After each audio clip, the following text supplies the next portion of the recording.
referee indicates the start of this match here. England playing from right to left in the first half.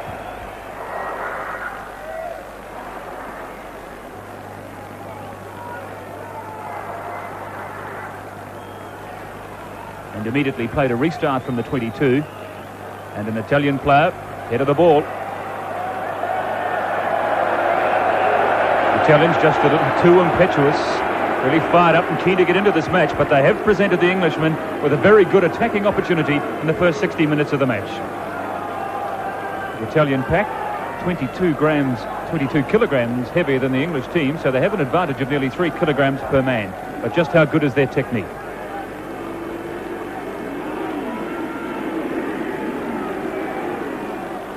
Big blind here for the English backs if they wanted. Hill, that's where he's gone. Guscott standing off.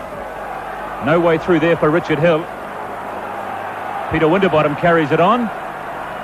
But the ball has hit the deck and it's there again for Richard Hill, chipping over the top. Awkward one for the Italians.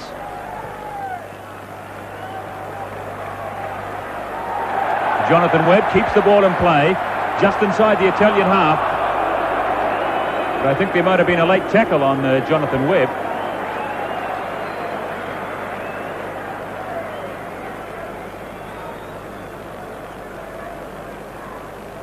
And that was a foolish piece of play there from Marcelo Cotita, who came in and shouldered Webb after he'd kicked the ball, and it's presented the English fullback with an opportunity to kick for goal. One thing I've noticed already, Brendan, is that Rory Underwood and Chris Otey have swapped wings. Last Thursday against the All Blacks, Chris Otey was on the left wing and Rory Underwood was on the right. It's been no secret that Rory Underwood has always preferred the left, and I saw, for instance, from that right-hand move there, that Chris Otey was on the right wing.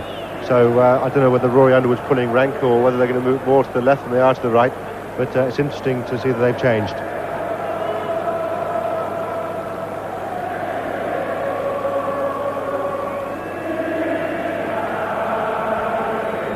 Jonathan Webb, who you will remember kicked an early penalty against the All Blacks 5 days ago to give England the start they wanted that day. Can he do it again today?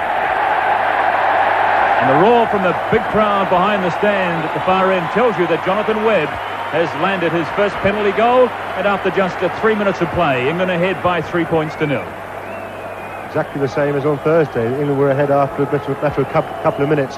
Again, ironically, a late tackle when Michael Jones, I think, tackled John Webb at the same time. So it's ironic that England have got a good start on both occasions for exactly the same reason.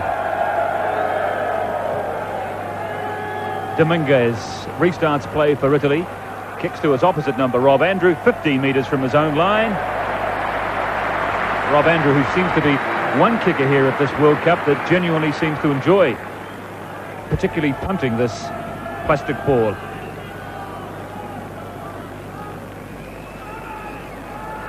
Anderson calling for the gap between the two sets of forwards, a couple of metres inside the English half on this calm, overcast day here in the British capital.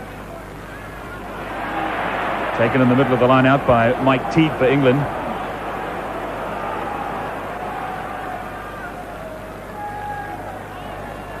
Andrew on his own 10-metre line. He's kept the ball in play. Again, not a bad kick from Rob Andrew. The Italians under pressure inside their own 22. They looked a little frantic, but they cleared it well enough.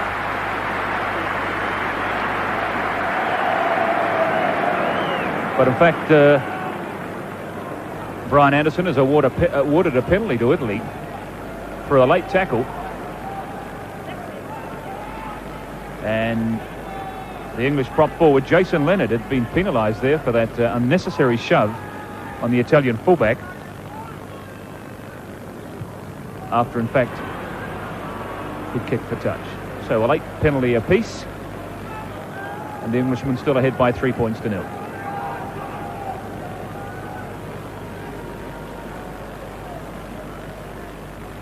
Redman and Dooley in the short line out, but the big Italian Crocci coming through. So he's been penalised. And England decide from even inside the Italian half that they won't kick the goal. They take the tap. Richard Hill handles it well. Winterbottom standing off. The quick hands to Carling. Guscott. Weber's up from fullback as well. And Rory Underwood does get an early touch. Brushes off two men. There we see the lethal impact of Rory Underwood. He really had very little room to work in, but still managed to make something. Absolutely right, and it's lovely to see him get an early touch. Well, one thing you can't do in this game is defend against pace, and this guy's got plenty of it, I can assure you of that.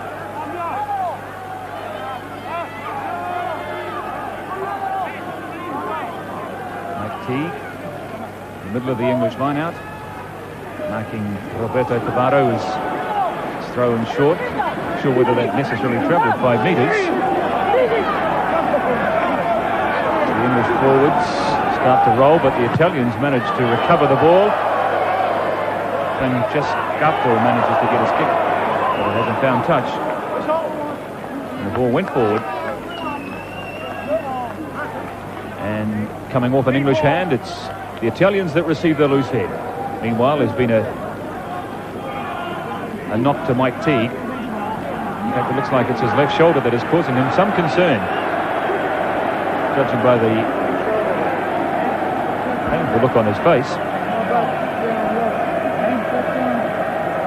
Yeah, Mike Teague will certainly want to carry on. It's his birthday today, I understand, so he'll be looking to celebrate it in good fashion. He's had an up and down sort of year, Mike Teague. Hasn't really produced the form from the Lions tour last year, really. But there we see the knock forward, and Jason Leonard trying to gather it in, but it's gone forward.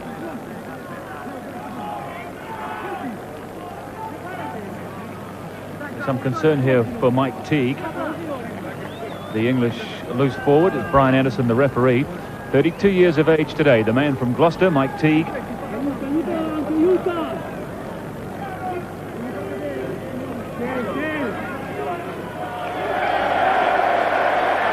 And after some anxious discussion with the British physio, the English physio, he's in fact decided to continue.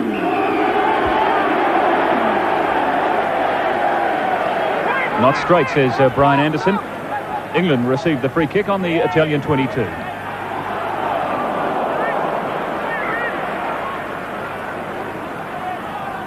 Brian Moore standing off the ruck, still on the 22. The Englishman unable to make any penetration here, but the Italians penalised for going over the top, and this should be another 3 points for Jonathan Webb.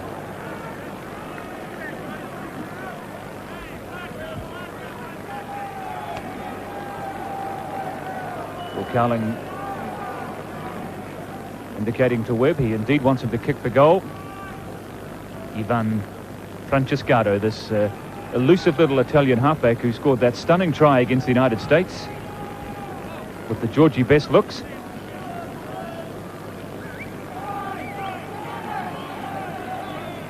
Webb.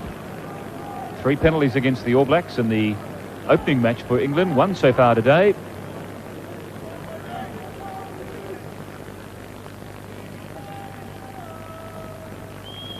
A 25-metre kick.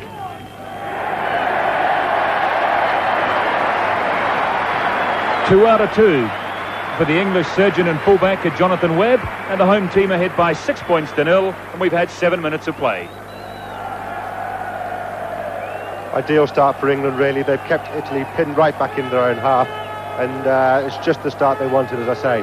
And England can just play the same pattern, and I'm sure the gaps will open up shortly. As you see there, Roger Utley on the left, the coach, and Jeff Cook, the manager, on the right. Diego Dominguez, the Italian first 5'8", the Argentinian-born Italian first 5'8", kicks deep, but Rob Andrew gets his kick away. And from the first 8 minutes of play, I don't think we've seen the ball in the set piece inside the English 22, so territorial advantage in the opening 10 minutes of the match to England. And although the Italians have managed to get inside the English 22 here, it's the English forwards that have it, and Mike Teague, who doesn't seem to be showing any effects from that injury. Nigel Redmond, Brian Moore up to halfway, and the Italian forwards diving in again, not staying on their feet.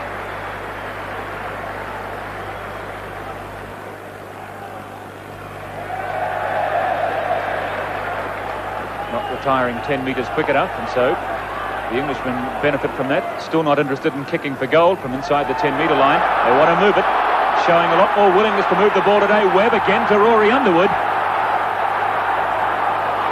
Back inside to Carling. Peter Winterbottom only a couple of metres short. Guscott, he's getting plenty of work in the first 10 minutes, probably more than he got in 80 minutes last Thursday. Refreshing sign, Jamie Salmon. Absolutely, and what's also refreshing is the handling is good and the actual passing is good. It's going right to the player concerned, and the guys outside, like Guscott and Underwood, who've got good pace, are actually meeting the ball at pace, which is so critical.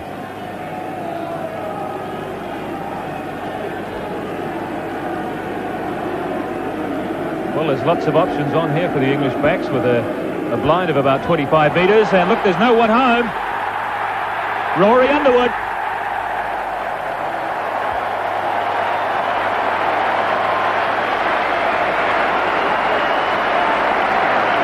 Rory Underwood gets his 29th try in Test match rugby. That equals the number scored by John Kirwan, and he now becomes the third highest scorer of tries in Test match rugby. A big hole on the blind side. Richard Hill was quick to exploit it. Wasn't such a great pass to Rory Underwood. He had to check his stride, but he had enough strength and momentum to carry him to the line. Yeah, simple move really. Once the halfback goes into Dean Richards, then it's a 2-on-1. And Rory Underwood against the fullback coming across. There's really no contest there, and it'll do Rory Underwood a lot of good to get a touchdown in this World Cup. And now with England 10 points up, it should have really set the pattern for the rest of the game, and their confidence should be back in hand now. The passing, as I say, has been very good, as is the handling.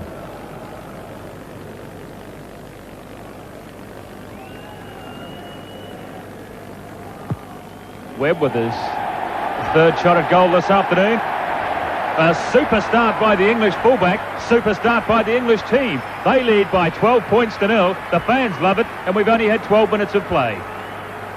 Flight Lieutenant Rory Underwood getting the first try of the match in the 10th minute of play.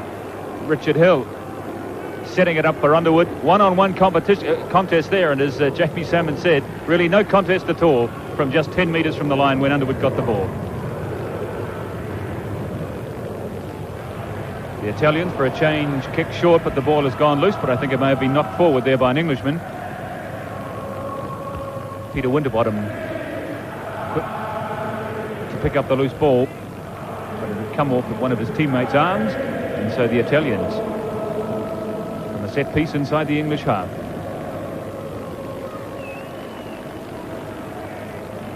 Francescado elects not to pass. And all those Italian forwards are offside up inside the 10-metre circle. Look of surprise on the face of their captain, Gianni Zanon. And England very keen to play this match at pace. It's interesting to note already that England haven't taken one kick to touch outside their 22, something they did rather too much last Thursday when they weren't getting the line-outs late on in the game.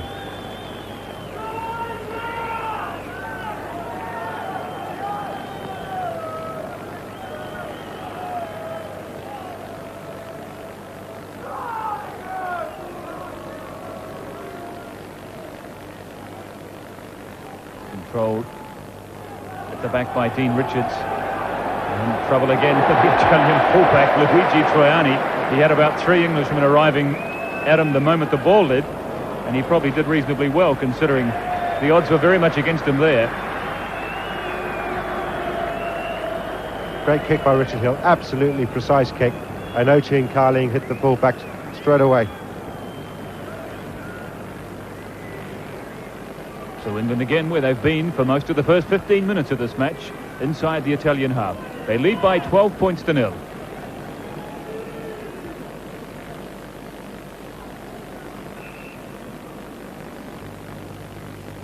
You see that Dean Richards is hardly bothering to pack down. He's just really hanging on. It looks like they could go blind again.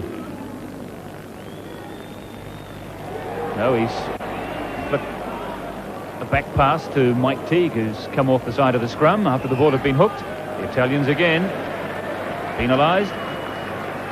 This time it was their big lock forward, Roberto Favaro, who was offside. And what is Carling going to do here? This is, I imagine, within the range of Jonathan Webb, but a couple of times this afternoon inside the Italian half, the Englishmen have decided not to kick the goal or for touch for that matter. But this time, Webb will, in fact, endeavour to increase the English tally by a further 3 points. Absolutely right decision. They're only 12 points up. The game's only sort of 10-15 minutes old. There's no point going, too crazy too early. And if you can get 15 on the board, then 18, then you can play the pretty stuff a bit later on. And I think Carling's done exactly the right thing to do. Especially given the good kicking form that Jonathan Webb has shown at the World Cup. 3 out of 3 so far today. Make that 4 out of 4. Well, he doesn't seem to be having any problems with the plastic ball. 4 very good kicks today from Jonathan Webb, and England maintaining this hectic scoring pace. 13 minutes of play, 15 points they lead by.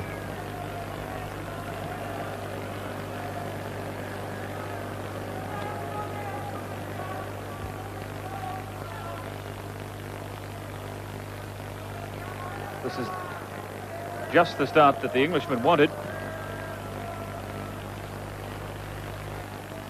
Jonathan Webb with 11 points so far from the first 15 minutes or so of this match, as Rob Andrew again, a personification of reliability, wearing the number 10 jersey for England,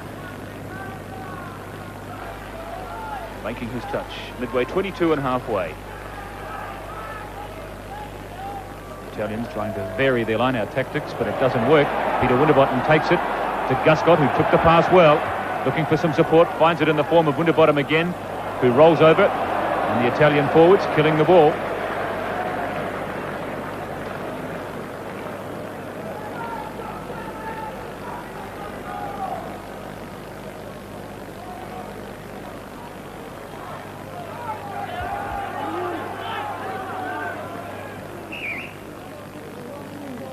No sign of it coming out of there, says Brian Anderson, and so we'll have the scrum.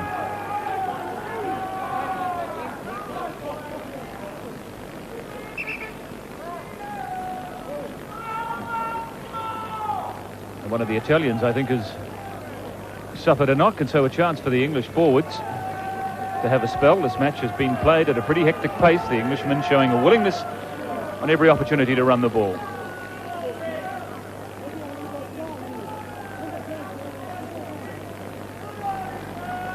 Massimo Catucci, the twin brother of their exciting winger Marcelo Catucci. And interesting, although they're twins, he's 26 kilograms heavier than his brother. There he is, out there on twin brother, out there on the left wing.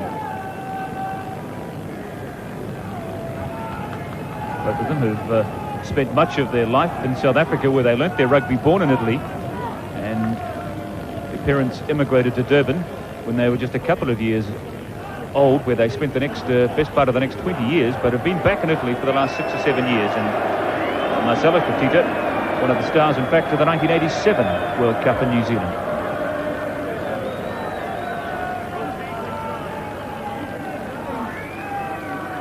It's the word from Brian Moore. He wants the pack to drive.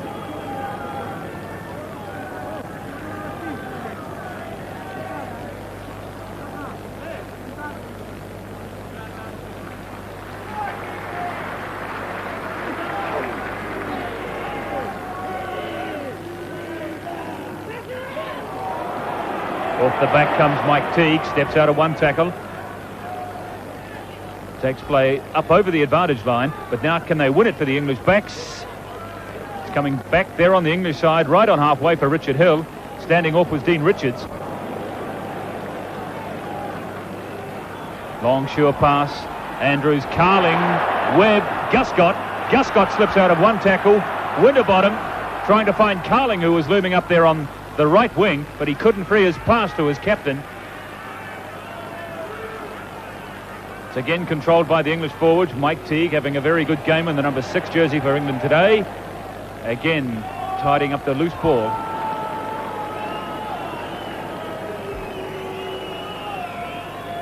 It's certainly a quick game, and I think that's to England's advantage. It was interesting that they had Mike Teague at number 8 position of that previous scrum to make sure they were over the gain line. It's not Richards' great strength. Andrew misses out Carling. Rory Underwood again. Jonathan Webb. Misdirected pass to his captain, and the Italians are able to clear. Well, I suppose when you're moving the ball at the pace that the English backs are, Jamie, you must inevitably expect the odd pass to go astray. Absolutely. First mistake they've made. John Webb could have given it a fraction earlier. Carling was in position. the man on Webb was already committed, so Webby could have given it a bit earlier. But good handling again, and the passing is good. It's in front of the oncoming players, which is the key. And Italy have been totally shut out here at the moment. Pensive look on the face of Gianbattista Crocci, the lock forward. Nigel Redmond already showing the battle wounds from the first 20 minutes of this match. Another superb take. A more good ball here for Richard Hill. I'm not quite sure what Rob Andrew was intending to do there. However, it's not a bad kick after all that, as it's well taken down by Will Cowling, but the pass bouncing out of the arms of Jeremy Guscott. And so we'll come back for the knock-on.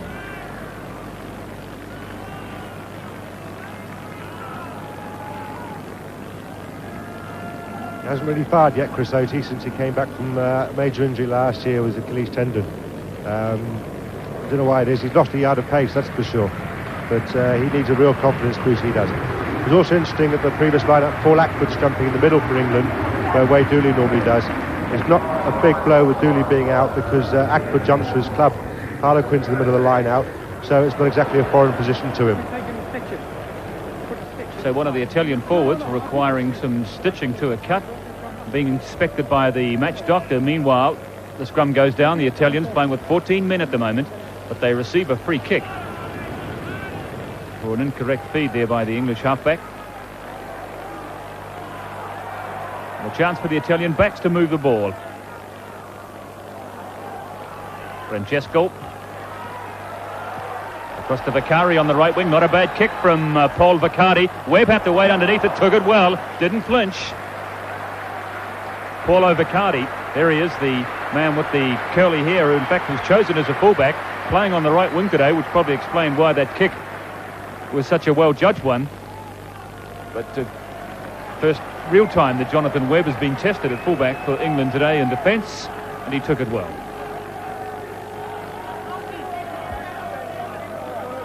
28-year-old Bath fullback. He's had a marvellous start to this match with 11 points from the first 25 minutes of play.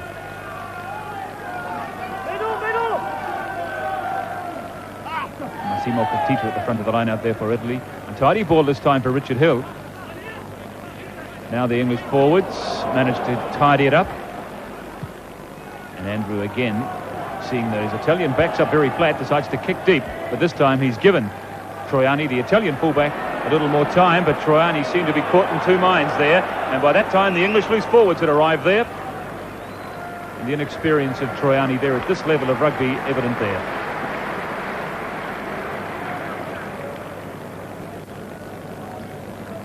Nice to see England chasing the big kicks. Good kick too from Andrew, 5 yards outside the 22. Not a lot of fullback can do with it. Interesting to see Jason Leonard, one of the first arriving, loose head prop, which is good news for him. Teague again, looking for some support, and just the side he wanted to see. Peter Winterbottom following up on the inside. Hill again able to fire that long pass to Andrew. Carling with the quick hands. But again, Chris Oatey out there on the right wing, coming in. He's a big strapping fellow, all of 15 stone, but weight's not much used to if your hands are letting you down. Essentially, again, this new idea they've got of Mike Teague playing at 8 and picking the ball out the back of the scrum quickly and early and getting across the gain line is something they've not done before when Dean Richards has been in the side. As we see the replay of the ruck here, and presumably the Italian backs offside as England go there right. And Chris Oatey is having problems with the hands. It's not a bad pass from Carling at all. It's certainly very catchable from an international winger's point of view. No advantage there to England, so the referee bringing them back for the penalty. Another chance for Webb.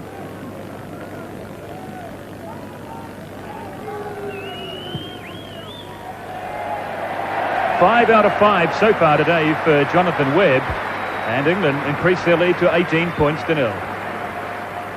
A man whose career looked to be all but over at this level of play earlier this year when Simon Hodgkinson was doing wondrous deeds, particularly with his goal kicking for England in the Five Nations Championship. But it's funny how things can change. Here he is, back slotting them with the same sort of pinpoint accuracy that took Simon Hodgkinson to a Five Nations Championship record earlier this year. Ball popping back on the Italian side. Rare ball for the Italians as they slip it to their big lock forward, Crocci, up to the 22. Good ball here for the Italian backs. Francescado. Dominguez. The Italians were going forward, and so they do receive the opportunity here to feed the scrum. Diego Dominguez, the former Puma, now playing for his adopted homeland, Italy.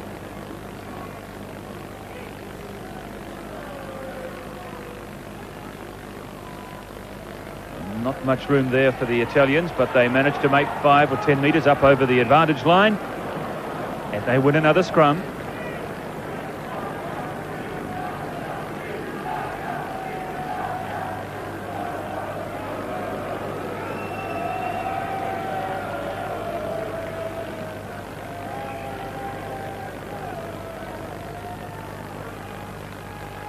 "25 minutes of play have gone in the first half here at Twickenham, as Peter Winterbottom appears to be receiving some attention for a knock, and England ahead by 18 points to 0. Yes, it's taken Italy 25 minutes to get anywhere near a decent scoring position, which they have now with their own put-in just inside the England 22. This is the penalty here, or the knock-on rather, I should say, for the scrummage. But I think as they go down to ground there, Italy have got to be careful they don't go over the top. Look at them, there's all 2, 3, 4 players straight over the top, and referees are going to blow that and give penalties against them if they're not careful. The knock-on probably saved that happening on that occasion, but that's just the sort of thing that referees have been told to be very, very strict about during this World Cup, and the incoming players and forwards on a ruck or maul must stay on their feet at all costs. Well, we haven't seen the penalty count yet, but I would imagine it's probably something like about 7 or 8 to 1 at the moment in favour of England, and most of those penalties have in fact been for killing the ball or going over the top. And the fact that Jonathan Webb has been able to kick 4 penalties in the first 25 minutes is a graphic illustration of how often the Italians have been offending in that area of play. But now they have a chance to see what they can do. On attack inside the English 22. The little chip ahead for Vicardi, not a bad little kick, but again Jonathan Webb, my goodness, he's having a very good game, as he did against the All Blacks last Thursday. He looks slightly frail, rather in the mould of Terry Wright, but as in the case of Terry Wright, it can be deceptive.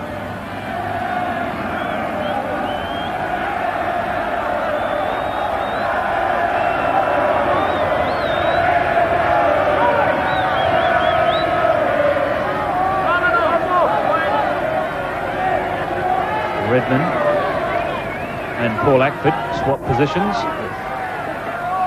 Redmond coming in towards the middle of the lineup, but it's Mike Teague who is in front of him. He's winning a lot of ball for England today.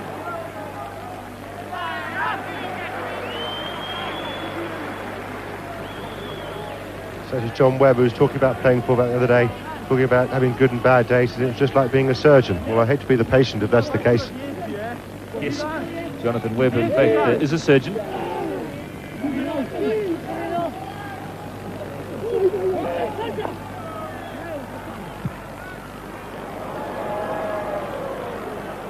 And an enormous amount of height on that ball, again giving the English forwards and backs time to get underneath it, and they've won it again.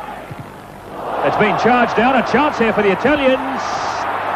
Oh, Diego Dominguez with the line open, but he knocked it forward. No one to beat, but the wretched bounce of the ball deceived the Italian, and the Englishman can breathe again.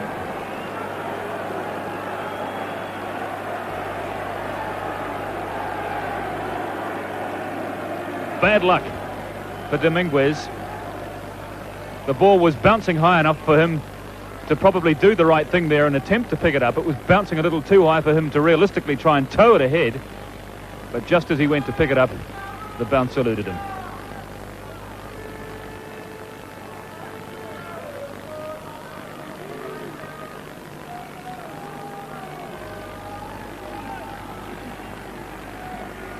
Good shove from the Italian pack.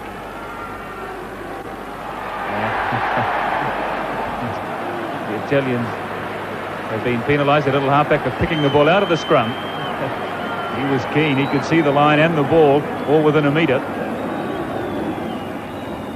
And there was the try that went begging for Dominguez. In fact, I think it looked like it was his teammate that knocked the ball down just as he was endeavouring to pick it up himself.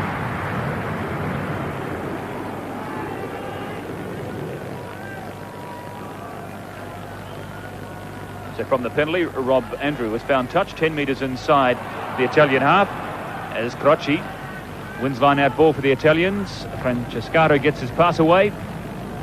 Cotuta standing out there in the middle of the back line, not far from his brother. And there's a line-up of blue jerseys here. Opportunity here for the Italians. But Rob Andrew with a good smothering tackle. And the English forwards getting in behind Rob Andrew after he'd made the tackle, marching the Italians back towards their own goal line, and they received the loose head. 10 minutes of play remaining in the first half. England with just the one try, but ahead by 18 points to 0.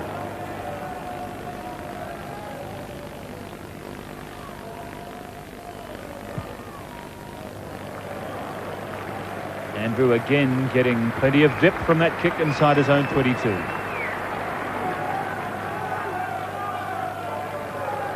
There's going to be a slight drop in the England standard at some stage during this half. They can't play the whole game like they've played the first 20 minutes.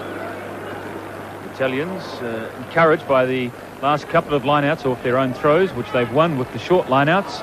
Opt for that again, but this time the ball bounces back on the English side, and once more the Italians, indicated there by Brian Anderson, you've got to stay on your feet, penalised again.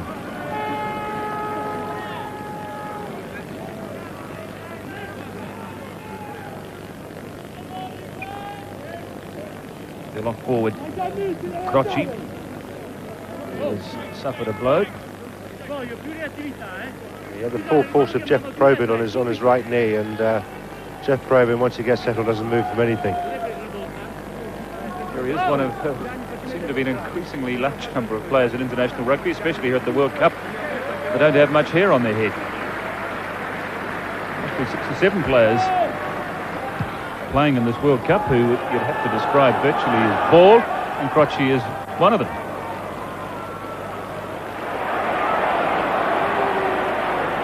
The England forwards going in again with plenty of commitment up towards the Italian 22. Talking of ball players, Bruno, they should go and see Didier Cambarabaro, the Irish fly half, who runs his own hair restoring company. So he's worked for him and a few others, I hear. So perhaps he's got a bit of business later on in the competition he can sort out. Yes, I noticed Cambarabaro. He hasn't put a hair out of place since he appeared at the World Cup in 1987 with his immaculately groomed toupee or his wig. But it's all right for forwards to show their faultness. As away comes Teague to Winterbottom. And again, the Italian players impeding access to the ball, and some of those English forwards getting a little frustrated. Jason Leonard, the youngster, mixing it with one of the Italian forwards. The Englishmen, meanwhile, have received a penalty for the Italians killing the ball again, and this should be another simple kick for Jonathan Webb. In fact, he's changed his mind, or in fact he's awarded the penalty there for Italy, penalising Leonard for retaliation after the whistle had gone. So I'm sure would have been 3 certain points gone begging there for England in the 32nd minute of the first half.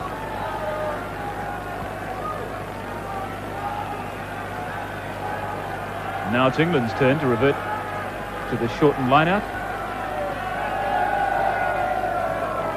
Tidy ball, tapped back there by Dean Richards. Hill manages to recover it for England inside the Italian half. England with just the one try so far from this first 30 minutes of the match.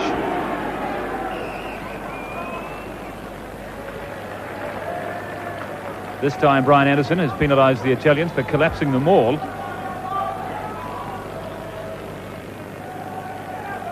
And what does Will Carling decide here? Nope. They're going to kick it again, or tap kick it and run. Hill to Carling again. He sees a little half gap. Carling waits for the support from Winterbottom up to the 22. Nigel Redmond carries it on. Freed now for Hill. Long pass, looking for the open spaces. Webb across to Underwood. He's got a bit of room. Guscott steps out of one tackle. Guscott waiting for the support. Jonathan Webb is there, kept alive by Underwood. Andrew, they're running across the field. Somewhere they've got to straighten it up. Oti not running with a lot of conviction. Well, they've gone across the field and back again, but really they've made very little room up the field. So for the third phase, they try it again. Carling trying to straighten it up. Better stuff from the English captain this time.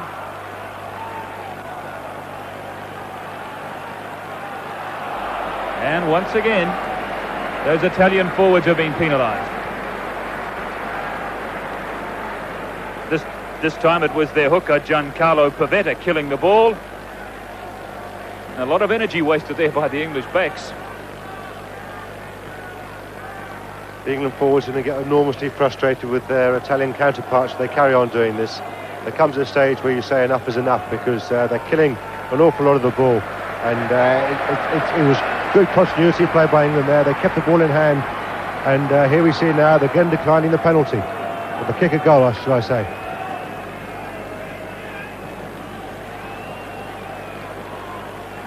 Ahead by 18 points to 0. They're looking for the six-pointer, as it were. They want another try before half-time as they flick it out on the short side to Mike Teague. What a wonderful game he's having this afternoon. He's looking for Oti, but there's no room for the English wing out there.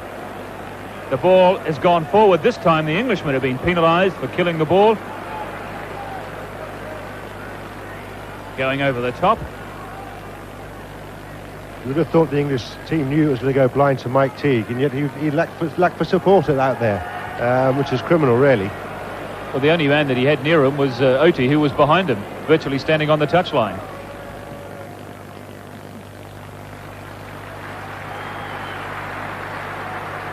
One more try for England in this half would kill this game off and mean England go into the break with a huge advantage, and then they can really throw it about in the second half and get their hands going and some real confidence in the backs. But 37 minutes of play in the first half, but we've also had 2 or 3 minutes lost for injuries. So the Englishmen have probably the best part of 5 minutes. And here's another penalty. And Brian Anderson, who himself I think is getting frustrated with these Italians, having told them at least a dozen times today so far that they're killing the ball, and this time Carling has indicated he would like Webb to kick the goal.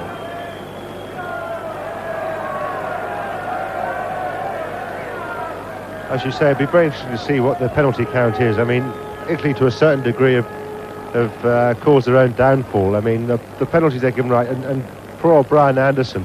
I mean, no referee likes to give away penalty after penalty. And Brian Anderson, the referee, has been left with no option at all but to penalise the Italians time and time again. And of course now, in this game, Italy have been under so much more pressure than they were at Otley on Saturday against the USA, and they're being found out technically.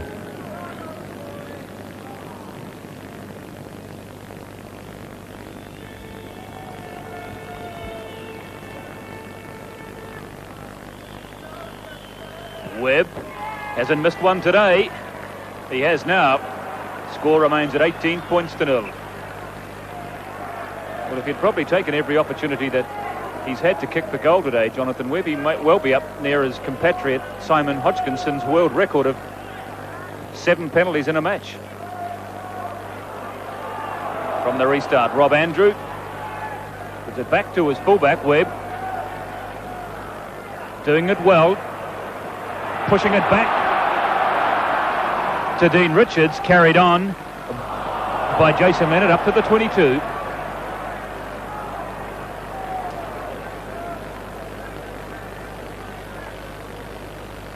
Now this is the sort of position that England in the Five Nations Championship and early games have been doing back row moves rather than give it to the backs. It'll be interesting now to see what they do. Jonathan Webb, who has joined the English backline virtually every time it's travelled right along the chain this afternoon, and he's lurking again out there outside Jeremy Guscott, but the plan has gone a little astray. Carling, he's having a good game this afternoon, Will Carling. Jeremy Guscott, it wasn't a particularly flash pass to Guscott, and he had to try and pull it in, lost it forward. Guscott's claiming he was tackled without the ball, but good defence in the end there, especially by Vakari here to mark Jeremy Guscott on the outside there.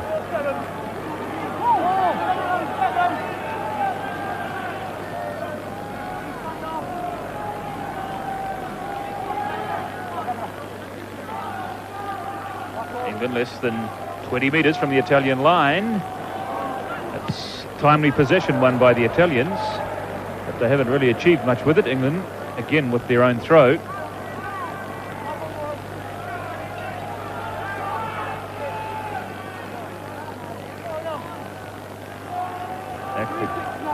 Very much the senior lieutenant in the English line-out this afternoon, with Wade Durley having to pull out because of an injury.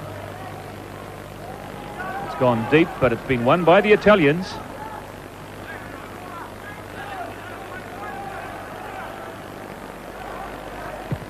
Across to Stefano Barber, who's kicked it deep and into touch as well. 25-year-old from the Milano Cup, the champion Italian club.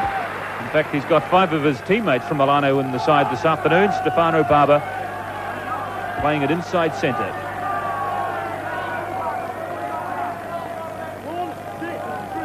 Gian Battista Croci marking Nigel Redmond.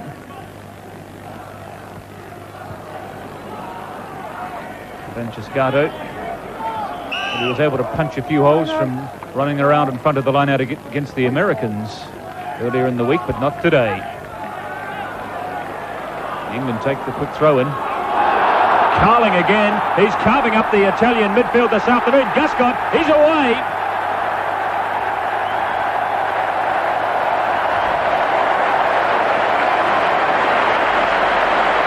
Well, the English fans, I'm sure, have waited throughout 1991 to see that lethal combination of Carling and Guscott showing what they can do. That was a marvellous piece of work between the two of them. It was Carling that started it, Guscott that finished it, and the Englishmen are ahead by 22-0. Once he got the ball 30 metres from the line, Guscott was able to do it, and he didn't even have to reach top gear. What a marvellous game Will Carling's having this afternoon, Jamie Salmon. Absolutely, he's put his stamp right on this game. Another 2 points for Jonathan Webb, 24-0. That's the sound of half-time. Guscott, he got the try, but really it was Will Carling that deserves the credit. Absolutely right, and also credit too to Brian Moore and Jeff Probyn at the front of the line-out for the quick line-out throw. The second half for this Pool 1 match at Twickenham between England and Italy is underway. The home side ahead by 24 points to 0. 2 tries in the first half, 16 points from the boot of Jonathan Webb. And England turning in one of their best performances in 1991. Remember, they are the European champions, won the Five Nations and the Grand Slam earlier this year. And putting their World Cup hopes back on target this afternoon with this very good performance. And the Italians, symptomatic of their woes in the first half, begin the second half by infringing, or should I say by receiving a penalty this time. The Englishmen, in fact, have been penalised for being offside.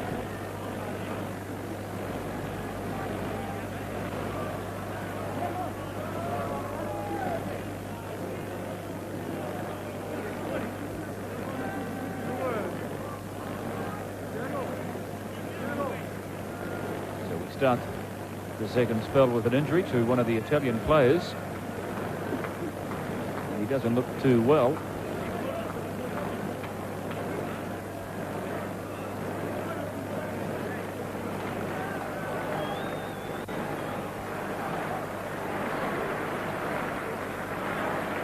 And as we wait for the match to resume, an opportunity to welcome all our viewers in many different parts of the globe watching this sport this afternoon, or watching this match this afternoon, courtesy of Television New Zealand, as Luigi Troiani astray with his kick, badly astray in fact. The crowd wanted the English backs to open it up, but the little fly half, Dominguez, everywhere he looked he saw white jerseys, and one of them in the finish couldn't resist the temptation but to tackle him up inside the 10 metres. They were penalised.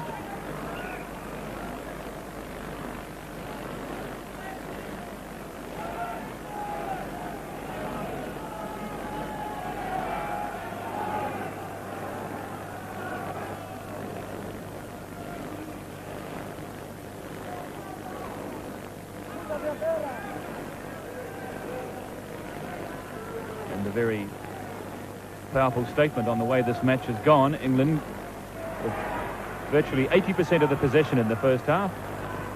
Surprising that they're ahead by 24 points on the scoreboard, as Jonathan Webb trying to chip the ball expertly into touch, and that's exactly what he's done, as the ball bounced almost at 90 degrees to the left after it hit the turf. Perfect kick from the boot of the English fullback.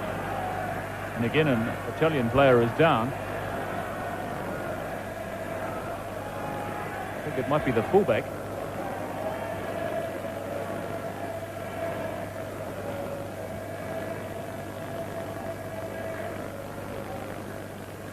In fact, he's leaving the field, so that's an unfortunate way for the Italians to have to start the second half behind by 24 points.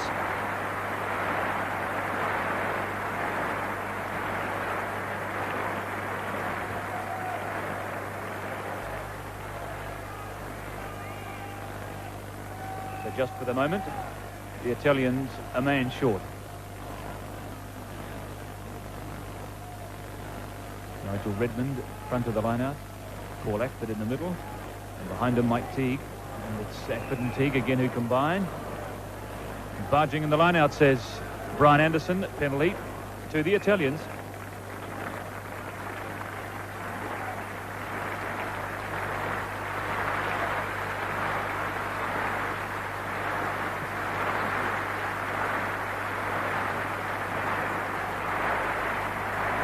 So that's the end of the afternoon, unfortunately, for Luigi Troiani, their fullback.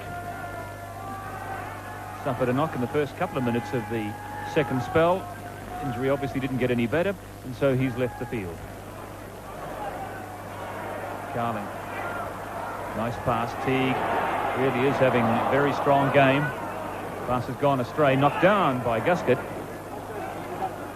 In fact, it was Chris Oatey, and the referee has ruled that Oatey deliberately attempted to knock that ball to the ground as he went for the intercept. Penalty to the Italians.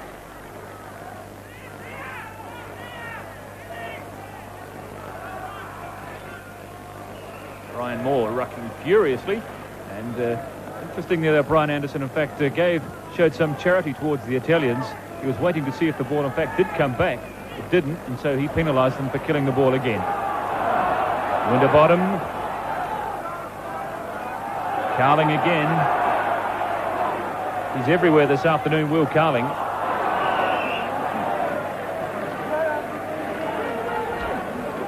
This time it's Roberto Favaro that's been penalised for going to ground again. And what is Carling going to do here? Replacement coming on in the Italian team. Number 17. This is Guido Rossi.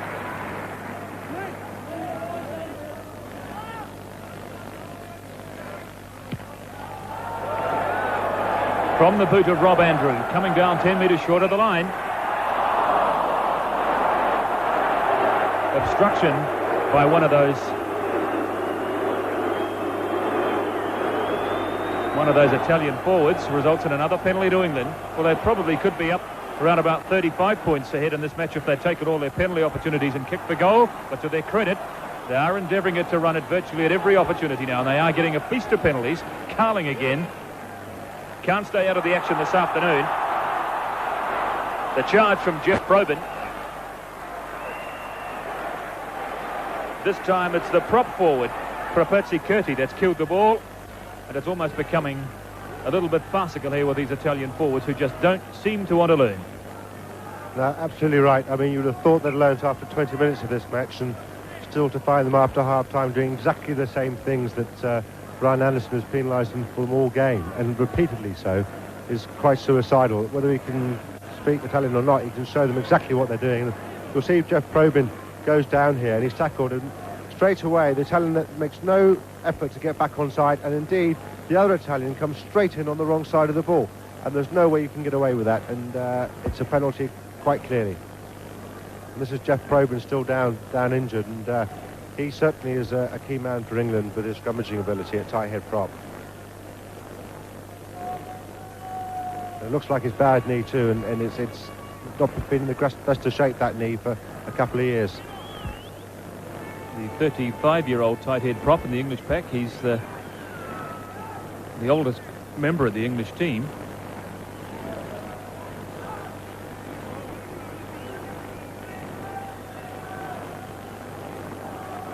Seven minutes of play in the second half of this match here at Twickenham, the second of 4 matches that will be played here.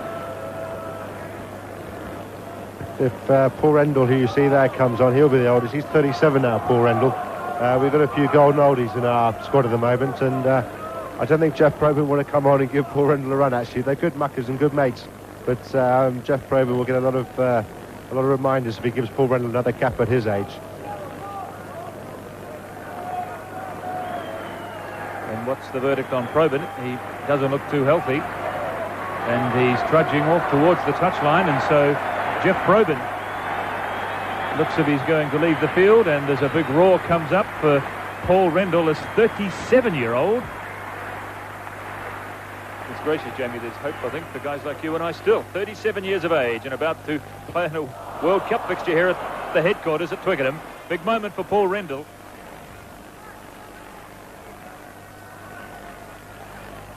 The Italians, nothing to lose, of course, down by 24 points to 0, willing to run it from inside their 22. Webb, nice pass. Andrew, Guscott again, he's got room, and he sees that gap. Look at the way he just glides through that gap. Guscott! That's the best try of the World Cup, certainly the best we've seen at Twickenham. He really is magic, this man.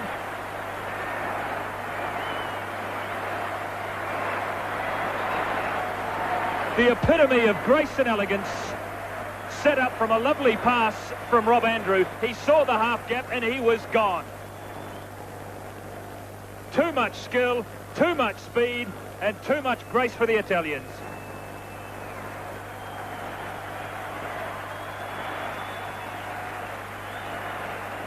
$28 points to 0. What a wonderful pass by John Webb to put Rob Andrew away, and then once Guscott gets it, it's all over by the shouting. I mean, he doesn't even bother to put it in the left arm. You know, he's not interested in handing off people. He just goes round the outside. He's an arrogant player, but I tell you what, on the field, that's no bad thing. Webb with a difficult conversion. England hit 30 for the day. 18 points so far for Jonathan Webb as the England juggernaut continues with their third try today, second for Jeremy Guscott, 30 points to 0. Well, that really was worth the price of admission here at Twickenham today, just to see that piece of magic from Jeremy Guscott.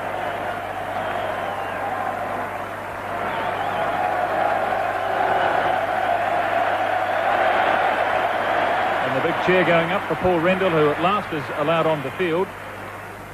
Well, in fact, I don't think he is. It looks like, in fact, Probyn has come back on again. So Probyn, who left the field, Rendell, who was all fired up to make his debut here at the World Cup in 1991.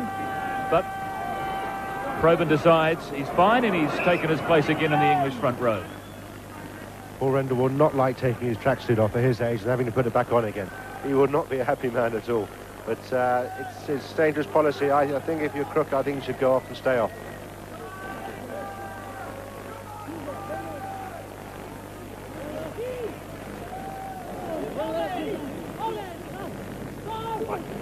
Off the back goes Gianni Zanon, but he doesn't go very far, the Italian captain. Tough day today for the 31-year-old Italian captain from the Treviso club.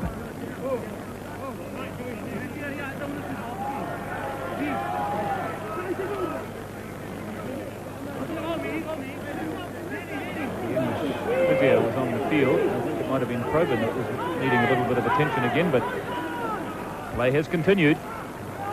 Off the back go the Italian back row, but they don't make very much ground. But they've won it again for their little halfback. Francesco trying to move the ball along the chain. They do, as far as Vicardo bumps off for Jeremy Guscott. But the English loose forwards quickly wrap him up. Rory Underwood probing down that left wing. Pushed back by Jason Leonard. Coming through is Dean Richards.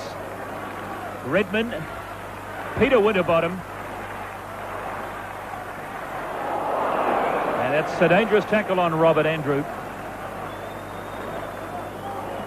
Just a shoulder shove into the little frame of Rob Andrew from the outside centre for the Italians this afternoon, Fabio Gaetaniello. I tell you what, the pass from Richard Hill gave the new meaning to the word hospital pass, because Gaetaniello was right on him straight away, and poor Rob Andrew will feel that for a few minutes, and he is now.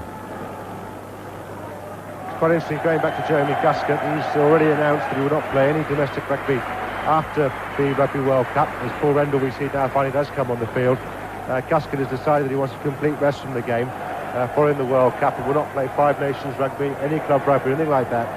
And of course the immediate reaction of everybody here in UK and at Twickenham here today was the fact that, you know, he was just getting the phone calls ringing from the rugby league boys up north, and if that's the case, he may have put a zero on the end of his fee today. That's right, I'm sure the ante has gone up in the last 10 minutes.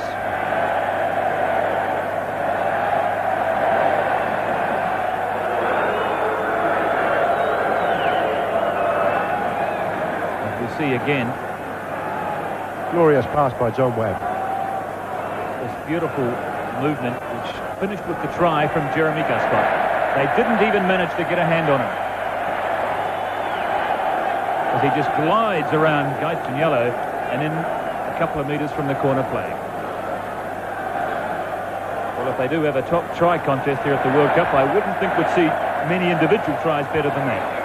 No, especially as a counter-attack too, after the Italians missed touch, and it was really Marcelo Petito who missed the touch. But it was the pass to me from John Webb to Rob Andrew that made it. And as I've said before this today, you can't cater for real pace, and Guscott's got it. And so the dignity of Twickenham insulted for the second time today with a Mexican wave here at HQ. Meanwhile, play restarts.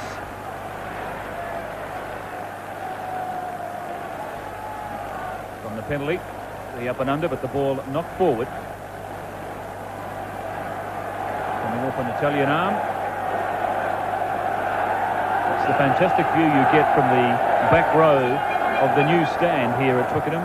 This huge stand which holds 11,000 spectators and gives you a fantastic view from nearly 100 feet above the ground.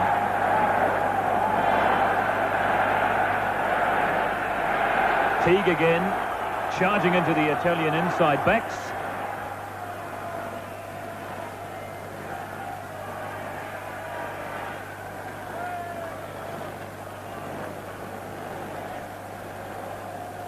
"15 minutes of play have gone in the second spell.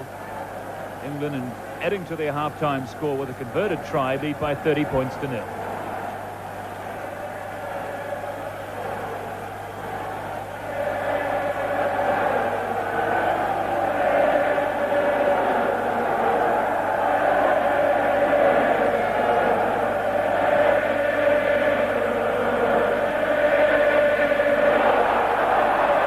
This time it's Chris Oatey crashing in from the wing. Hill again manages to pick it up, frees it to Will Carling. Carling almost up to the 22, stopped by the Italian captain Zanon. Winterbottom, Paul Ackford. Winterbottom again does well, but as he manages to push it up, Favaro, the Italian lock, takes the pass. Francescato, and a real hash of it made by Diego Dominguez inside his 22. Not having a very happy day at all, Diego Dominguez. You see the frustration etched on his face. Nothing's gone right for him today. Italy have gone now, I think. I mean, they really are struggling in all facets of the game, and England could easily put another 20 points here. And with the English fans, all 50,000 of them, urging on their team to score more points, and it looks like there's more coming.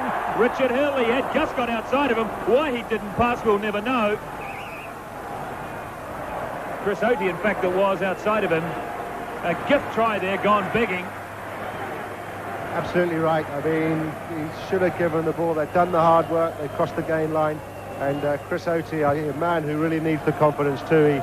He feels mortally wounded as a person about the John Cohen incident last week when he got handed off.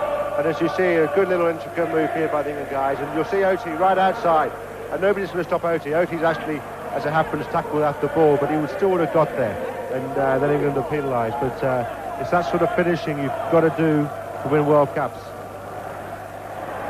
The quick tap, and the English backs again. In action, Mike Teague trying to bust his way through in the midfield. The ball has gone loose. The Italians quick to speculate it ahead, and suddenly it's all on here for the Italians. Garganiello across to Vaccaro. Desperate defence here by the Englishman. The Italians move it wide. Vaccaro again. The ball has gone loose. What's the referee say? Yes, try. Marcelo Catita picks up the loose ball. The Italians on the break, and they score their first points of the afternoon. Spectacular try. 30 points to 4.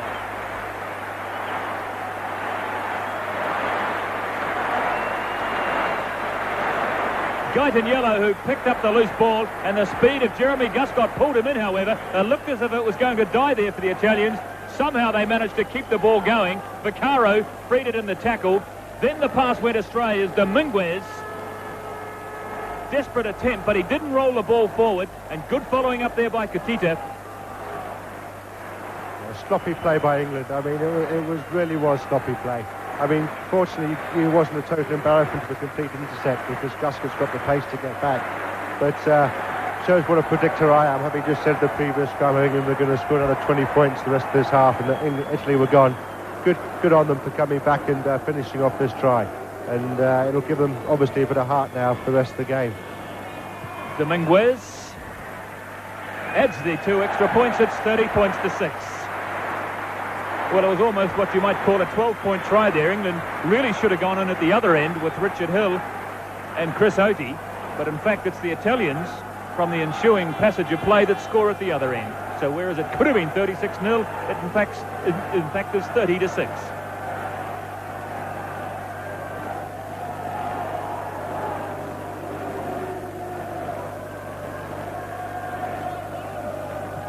Certainly give the Italians some heart. It's been a tough afternoon for them here at Twickenham.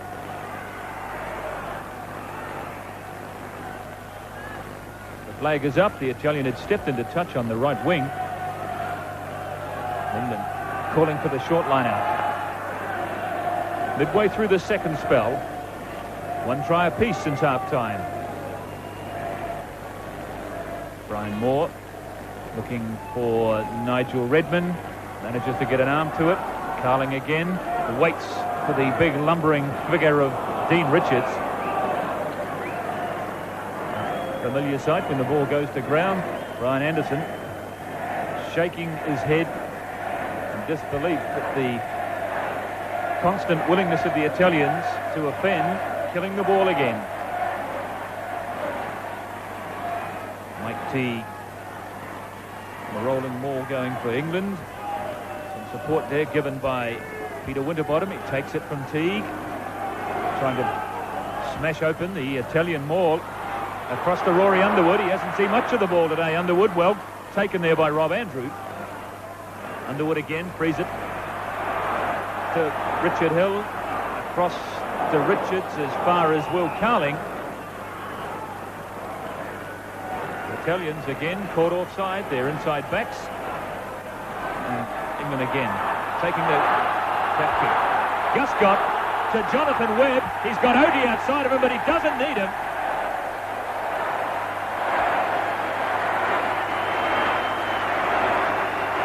That's 20 points today for the English fullback. That's 34 points to 6. And again, it was that man Guscott that played an influential part in that try.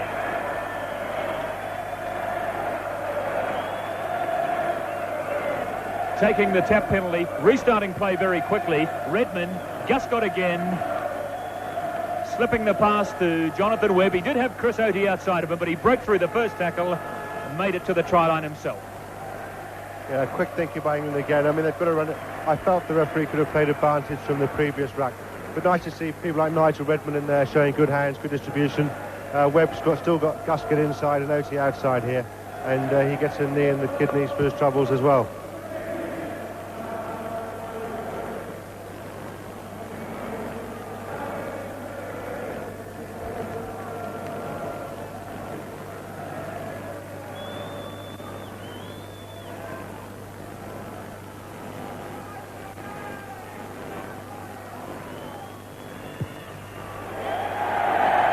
Jonathan Webb, who's only missed 1 kick at goal today as the England score continues to mount.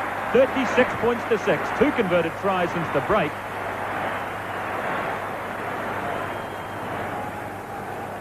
And again we see the try taken from the tap penalty taken by Richard Hill. Guscott looked around quickly, saw he had Webb and Oti outside of him. Webb, who decided to go on his own just like Richard Hill did a few moments ago, but this time, fortunately for England, Webb had enough momentum once the tackle had been made to make the try line.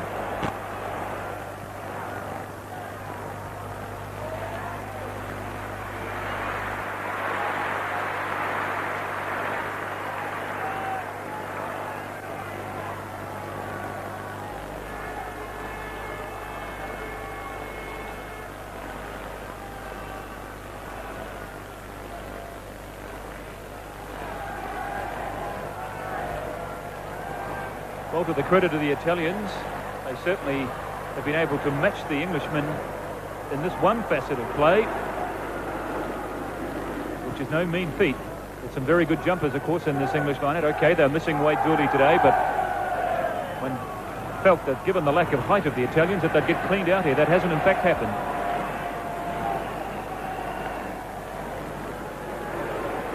The English pack going forward will receive the put-in.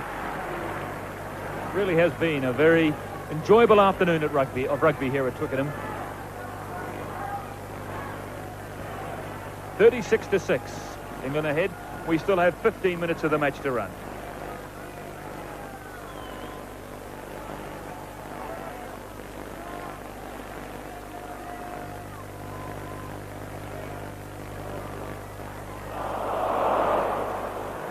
Rob Andrew it was, fumbling the ball. The referee's playing advantage here for the Italians. As the try scorer, Marcelo Petita, decides to have Chris Oti on.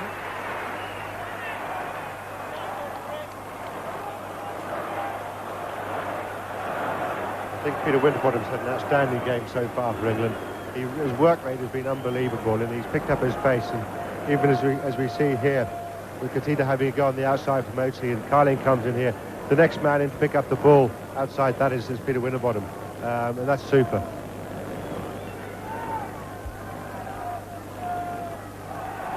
So there was no advantage there for the Italians, so we've come back for the knock-on by Rob Andrew.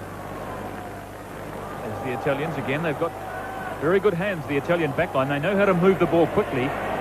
Zanon, the captain, having to recover the loose ball as the Italians again inside their own half. A little chip over the top from Barber. And Jonathan Webb just happy to nudge the ball into touch.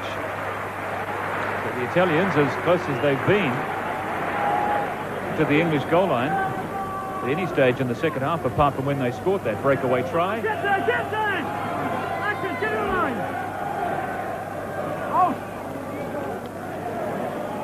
Italians wasting no time and restarting play. Barber again kicking for open spaces, but Webb has got it covered. A little too much depth on that kick, and the English fullback, although he didn't really take the kick as quickly as he might have done, didn't find touch as a result, as the tackle was partially made on him. And the Italians with the chance here, only 10 metres short of the line. If they can win it here, an opportunity to see just what their backs can do. Dominguez, as he drifts away from the support.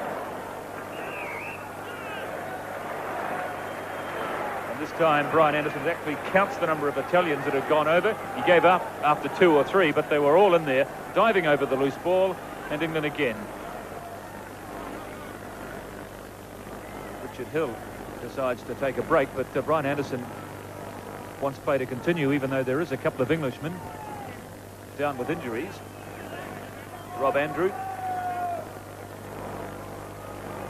Peter Winterbottom at the back, as Jamie Salmon has said, having an outstanding game here today. As has this man, Jonathan Webb.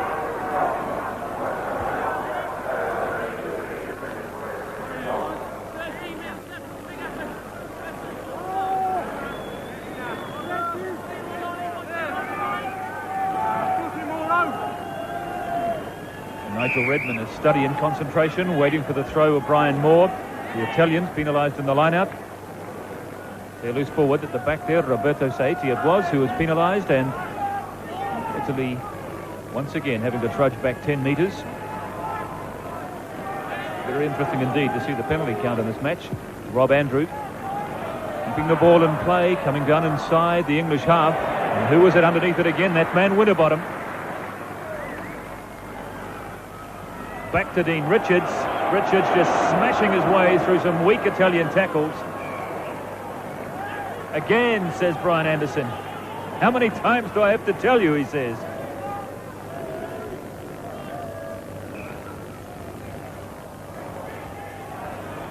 There will be a break here because the injured player is a little too close to the ball. Frustrating afternoon for Brian Anderson. Yes, very much so, because he is a referee that likes to play advantage. He likes to see open rugby, and it's disappointing for the crowd too that second phase ball, i.e. ball from rucks and mauls, is critical to the backs, because that is when opposition backs are invariably out of position, having made a tackle or whatever, and that is when you can move the ball wide and Underwood and Oti get the necessary space to take on their respective opponents. And it's been disappointing from the crowd point of view that Rory's had another quiet game, really. Yes, neither of the two English wings have seen much action in this game, which has had a lot of movement.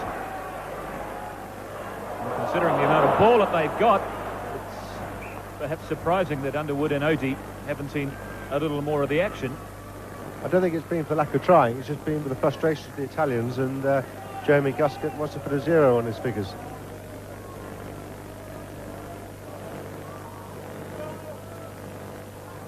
No strikes against the head so far in the match.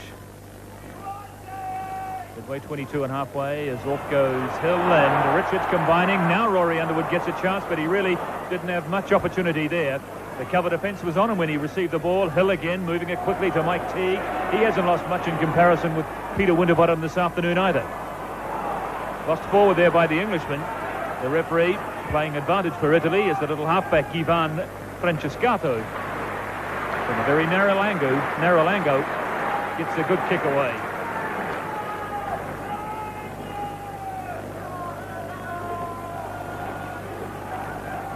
(24-0) it was at half-time. 3 tries in the second spell. 2 to the home side and 1 to the Italians.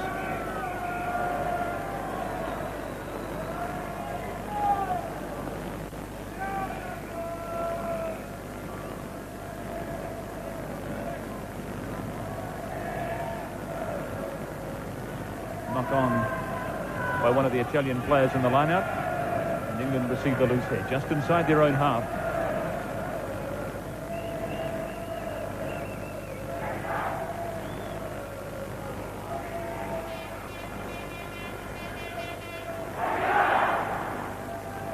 Well, there certainly was a degree of criticism over this English performance against the All Blacks last week, but I know the All Blacks side certainly rates this English team. They consider them to be a better side than perhaps a lot of people thought, and they've shown here this afternoon that they are still very much a force to be reckoned with at this World Cup, despite their loss here 5 days ago to New Zealand.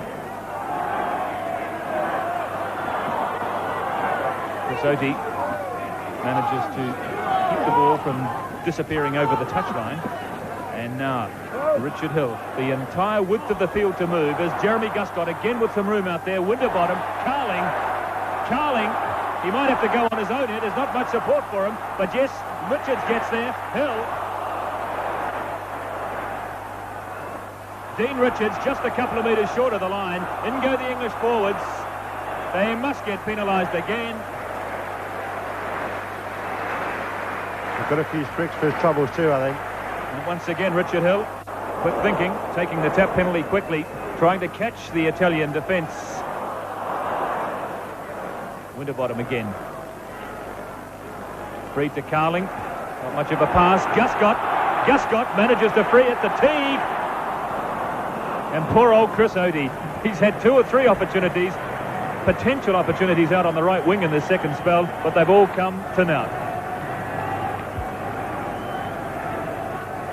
You start to feel sorry for Oti and Underwood. They've had nothing really with a bit of space, and England, I think, have now declined the penalty in midfield and electing to have a scrum instead. They're not interested really in kicking 3 points. They're looking now to do hopefully a decent move off the base and let's hope they come right, and if they do so, let's pray for Chris Oatey that he gets a touch. Well, there's plenty of room for Oatey on this near side. That's where they're going. Mike Teague.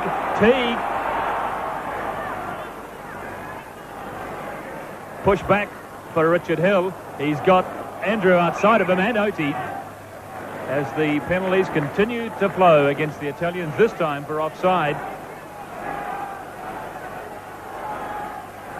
Carling coming in.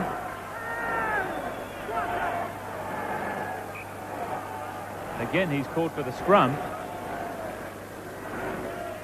I think that's a fair enough call from Carling, really. There's no point going for a charge 5 yards from the line or taking the kick at goal. So might as well have a set scrum and get some back play into it, hopefully. Having said that, it'd be just like England to go to a pushover try.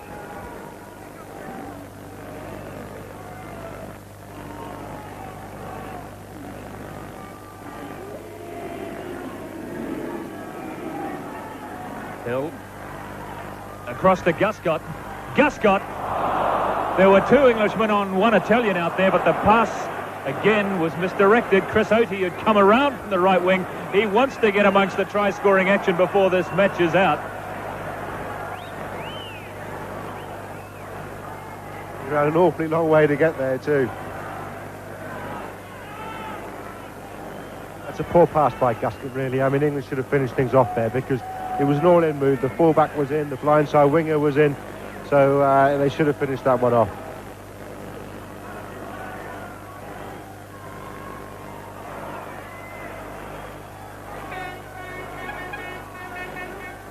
Ball again for the Italians. They've certainly been able to compete a little more in the second half as they move the ball along the back line to Katita. He's going to have Chris Oatey on, but that's as far as he gets.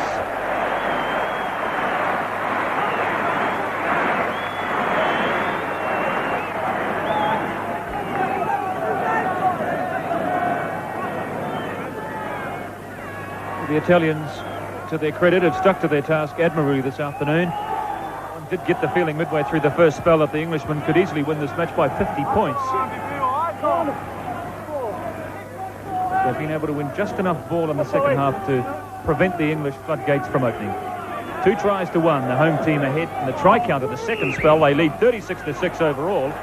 Pushing in the line out, another penalty to England, and I'm sure we'll see another tap kick.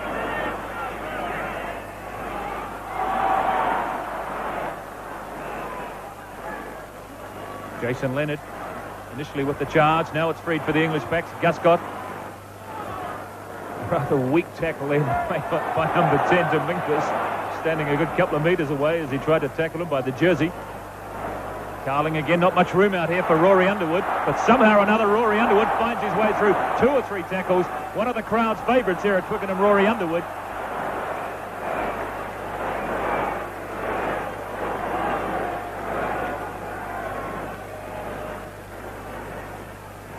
Offside again, says Brian Anderson. And the call from Carling is the scrum. England do need one player to come down the middle and straighten things up a bit, because at the moment it's all going wide, and Webb and Guscott aren't really that sort of player, nor Underwood. Oatey and Carling can certainly come on a straight ball. 15 metres from the Italian line.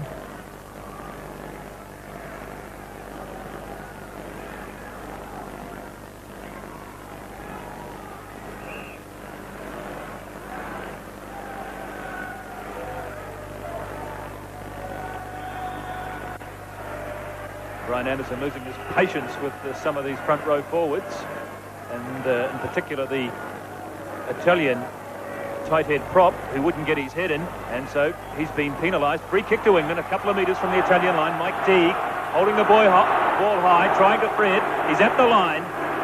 There he is, number 6, Mike Teague, with the ball there, trying feverishly to push the ball back to his halfback.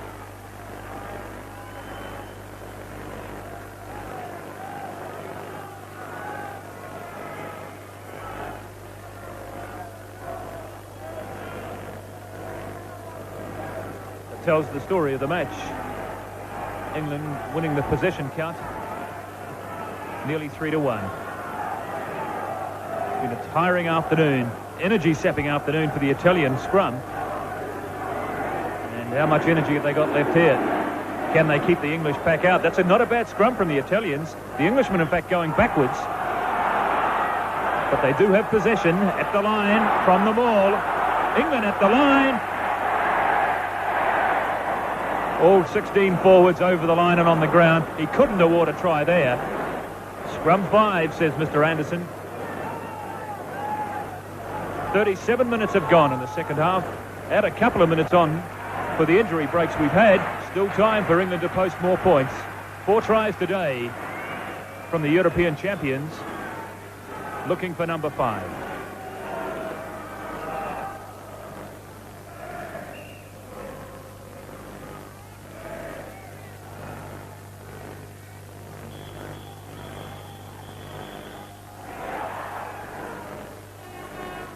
Solid scrum from the Englishman. Andrew across to Rory Underwood, who was really roaring at the line. It was Underwood, but solid tackle made on him. Again, the Italians penalised. Carling to Guscott. Andrew. Not back 10 metres. I'm just wondering, Jamie, how many of these penalties are in fact professional penalties coming here from the Italians? Well, yeah, he's got to be close to giving a penalty try for persistently being penalised. So they go again, England, but they're never 10 yards a month for Sundays. The Italians, in fact, have stolen the ball from the Englishmen. They're going to have a little run. This is the halfback. Remember, he got that great try against the Italians. Some spontaneous thinking there from the Italians as they kick it ahead. Now that man's offside, Kotita. He was ahead of the player when he kicked the ball. But again, the Italians going to ground.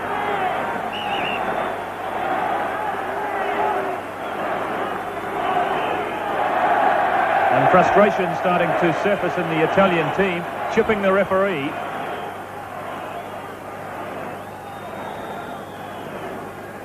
And there'll be a stoppage. This might be their hooker, Giancarlo Pavetta, who's down with an injury. If you watch this game, sorry Brendan, but I mean you'll see here guy in the yellow, the number 13, goes straight over the top, as does Bakari, and there he is, straight over the top, and you just can't do that. And they've done that all game, and it's been enormously frustrating, especially for the England boys, especially for the crowd, and more so for Brian Anderson, the referee. I feel very, very sorry for him. I mean, as you see it again, you'll see Guscott go down, and then you'll see the first 2 guys, Italians, just go straight over the top, bang. There's number 14, Bakari, going over the top, and so it goes on, and you just cannot do that. I mean, you've got to stay on your feet and try and get the ball. Guscott's in no position to defend himself anyway, so he can't hold on to it. He's got to release it, so there's every chance for him to get the ball, provided they stay on their feet. I'm afraid I've got no sympathy for the Italians at all, and they deserve everything they get now.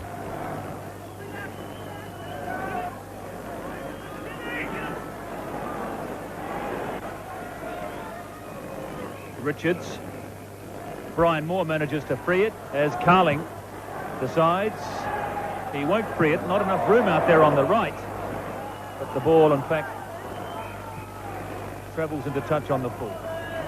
I don't know if Italy have come out here to keep the score down today or what, but they haven't done themselves justice, and whatever Twickenham crowds are worth, they're a pretty fair bunch, and they won't be too impressed with the Italian performance today and the manner in which they've conducted themselves.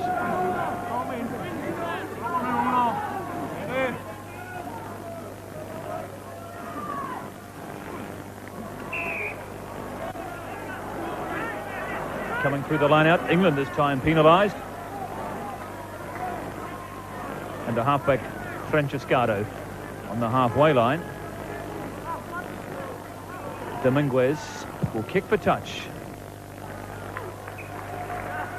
So we're into injury time here at Twickenham. England have this match safely in the bag, as it were. Will post their first win at the World Cup in 1991.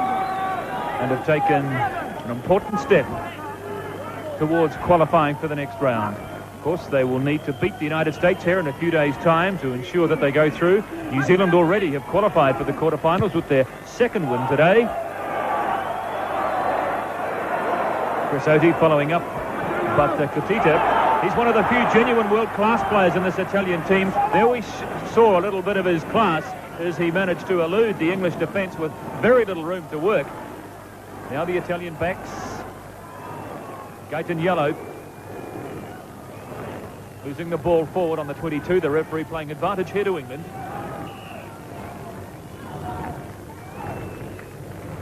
Again, the clear, precise instructions from Brian Anderson.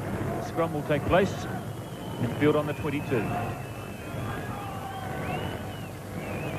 England will be disappointed. At half-time, it was 24-0, and they're only leading this half 12 points to 6, and to be honest, that's no reflection of the game, I believe.